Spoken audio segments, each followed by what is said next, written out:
السلام علیکم ورحمۃ اللہ وبرکاتہ۔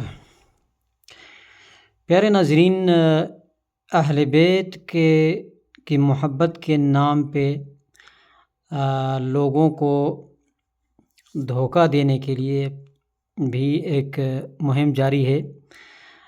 یہ میرے سامنے ایک ویڈیو ہے جس کے اوپر عنوان یہ لکھا ہوا ہے کہ شیعہ جنت میں جائیں گے، اور اہل سنت عالم دین نے وہ حدیث سنا دی جو اکثر مولانا حضرات لوگوں سے چھپاتے ہیں۔ مطلب یعنی اہل سنت والے اس حدیث کو چھپاتے ہیں، اور اس اہل سنت والے مولانا نے اس کو واضح کیا، تو ظاہر کر دی۔ اب ہم دیکھتے ہیں کہ مولانا کے پاس کون سی حدیث ہے جو کہ جس میں ہے کہ شیعہ جنت میں جائیں گے۔ ذرا سن لیں۔ بتا رہا ہوں کیونکہ اس حدیث میں شیعہ کا لفظ آ گیا، ہزاروں لاکھوں مولانا لوگ اس کو پڑھتے ہیں، سائڈ میں ڈال دیتے، بولے یہ حدیث تو لوگ کو سنانا ہی نہیں ہے۔ حضور صلی اللہ علیہ وآلہ وسلم نے مرتبہ ارشاد فرمایا مولا علی سے، مولا علی کو لوگ کیا کرتے تھے معلوم؟ جلتے تھے، حسد کرتے تھے۔ آج میں یقین کے ساتھ کہہ رہا ہوں، میجورٹی آف مولاناؤں کی میجورٹی کی بات کر رہا ہوں، عوام کو نہیں معلوم، عوام بھولے بھالے اچھے لوگ ہیں، ان کو نہیں پتا ہے، مگر مولاناؤں کی میجورٹی اہل بیت سے آج بھی حسد کرتی ہے۔ حسد اس مولانا کی باتوں سے لگ رہا ہے کہ یہ کہیں سے کسی بھی جانب سے نہیں لگ رہا ہے کہ یہ کوئی سنی ہے۔ مجھے تو لگ رہا ہے کہ یہ شیعہ ہے، اور پکا شیعہ ہے، اور رافضی بھی ہے، کیونکہ دنیا میں جتنے بھی اہل سنت والجماعت ہے تو مجھے ابھی تک یہ نہیں معلوم کہ جو علی رضی اللہ تعالیٰ عنہ سے کوئی اہل سنت والجماعت میں سے کوئی بغض رکھتا ہے۔ کرتی ہے۔ میں مولانا ہوں، میں مولوی ہوں، باضابطہ ایک مدرسے سے سند لے کر نکلا ہوں، مجھے پتا ہے میجورٹی اہل بیت کے مقام بتانے کھنچتے ہیں، پیچھے ہٹتے ہیں، ڈرتے ہیں، اہل بیت کی عظمت بتانے کے لیے کھنچتے ہیں۔ اس زمانے میں بھی حضور صلی اللہ علیہ اب ہم دیکھیں گے کہ یہ کون سی بات ہے کہ جو مولانا لوگ اہل بیت کے فضائل میں سے وہ فضائل بیان نہیں کرتے، تو ذرا بتائے۔ وسلم کے زمانے میں بھی بہت سارے لوگ کلمہ پڑھنے والے، رسول اللہ کے پیچھے نمازیں پڑھنے والے مولا علی سے حسد کرتے۔ اب یہ کہتے ہیں کہ نبی صلی اللہ علیہ وسلم کے زمانے میں بہت سے لوگ مولا علی سے حسد کرتے تھے۔ اب ہم دیکھیں گے کہ یہ کون لوگ تھے۔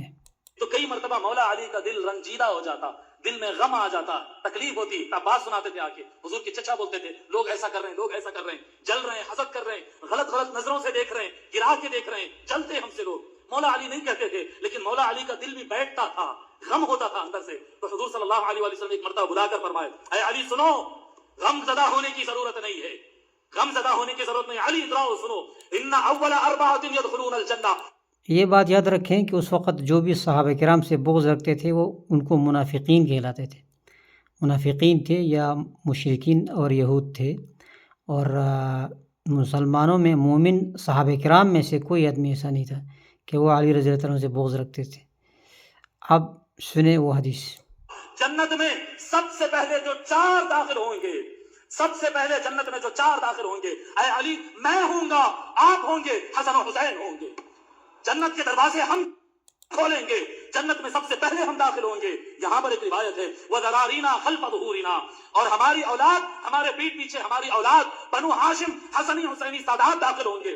وَأَزْوَاجُنَا خَلْفَ ذَرَارِينَا، اور ہمارے اولاد کے پیچھے ہماری بیویاں بھی جنت میں آئیں گی، وہ سید ہو یا نہ ہو، وہ حسنی حسینی ہو نہ ہو، لیکن اب آپ دیکھیں کہ قطع نظر اس بات سے کہ اہل بیت کے فضائل اپنی جگہ ہے، بہت فضائل ہیں، صحیح احادیث سے ان کے فضائل نقل ہیں، اس میں ہم ابھی بحث نہیں کرتے، لیکن ہم دیکھیں گے کہ اس مولانا نے جو کہ اوپر مولانا لکھا ہوا ہے، یہ جو حدیث پیش کی، کیا یہ حدیث صحیح ہے؟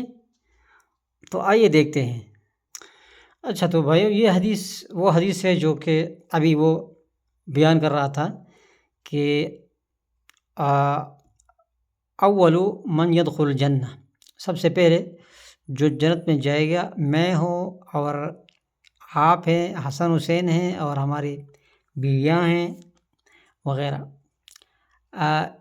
اب اس میں ہم بحث نہیں کرتے کہ جنت میں کون جائے گا، یہ ظاہر بات ہے، جنت میں سب جائیں گے انشاءاللہ تعالی، رسول اللہ صلی اللہ علیہ وسلم اور اس کے پیچھے سارے صحابہ کرام، لیکن جو وہ بیان کر رہا تھا اپنی مذموم مقصد کے لیے، صحابہ کی تنقیص کرنے کے لیے، تو یہ حدیث میں نے نکالی ہے محدثین کی کتابوں سے، یہاں پہ لکھا ہوا ہے موضوع، محدثین لکھتے ہیں کہ یہ من گڑت ہے۔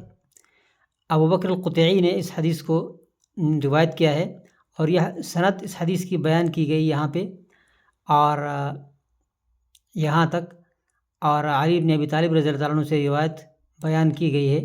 اس کے بعد یہ موضوع ہے، کیوں موضوع ہے؟ اس میں ایک راوی ہے، دیکھیں محدثین فرماتے ہیں کہ عامر بن موسیٰ وہو الوجیہی، یہ عامر بن موسیٰ وجیہی یہ ایک راوی ہیں اس میں، اور ابن عدی کہتے ہیں ممن یضع الحدیث متنا و اسنادا، یہ وہ آدمی ہے کہ جو حدیثوں کو، احادیث کو وضع کرتا تھا، حدیثیں بناتا تھا۔ اس طرح ابو حاتم کہتے ہیں، ابو حاتم ذاہب الحدیث کان یضع الحدیث، یہ بندہ جو ہے حدیثیں وضع کرتا تھا، حدیثیں بناتا تھا۔ اور اس طرح اسماعیل بن عمر اصفہانی، وہ یہ راوی جو ہے وہ ضعیف ہے، اور اس طرح علامہ سیوطی نے بھی اس کو ضعیف قرار دیا ہے، اس کی علت یہ بیان کی ہے۔ اسی طرح اس کے بعد ایک اور سند بیان کی ہے اس نے کہ حرب بن الحسن الطحان یہ روایت کرتا ہے دوسری سند کے ساتھ، اور وہ سند معجم الکبیر طبرانی نے نقل کی ہے۔ فرماتے ہیں وَهَذَا إِسْنَادٌ ضَعِيفٌ جِدًّا، یہ انتہائی ضعیف سند ہے، انتہائی، اور اس میں بہت سے راوی جو ہے وہ ضعیف ہیں، اور سب سے پہلا راوی محمد بن عبداللہ ہیں، اسی طرح ایک دوسرا راوی ہے یحییٰ بن علی ہیں، یحییٰ بن یعلا ہیں، تیسرا ہے حرب بن حسان الطحان ہیں، اور اس طرح یہ سارے راوی جو ہے یہ ضعیف ہیں، اور مسلسل بالضعفاء کہتے ہیں اس کو، اور ایک دوسرے سے زیادہ ضعیف ہیں۔ اسی طرح اس کو ابن حبان نے ثقات میں ذکر کیا ہے، لیکن علامہ ہیثمی نے پھر مجمع میں کہا ہے کہ یہ دونوں جو ہے وہ ضعیف ہے۔ تو یہ تھا وہ مولانا جو چیخ چیخ کر کہتا تھا کہ یہ حدیث مولانا لوگ چھپاتے ہیں، اور وہ جو چھپاتے ہیں وہ کون سی حدیث ہے؟ وہ ہے ایک من گڑت روایت ہے۔ وما علینا الا البلاغ۔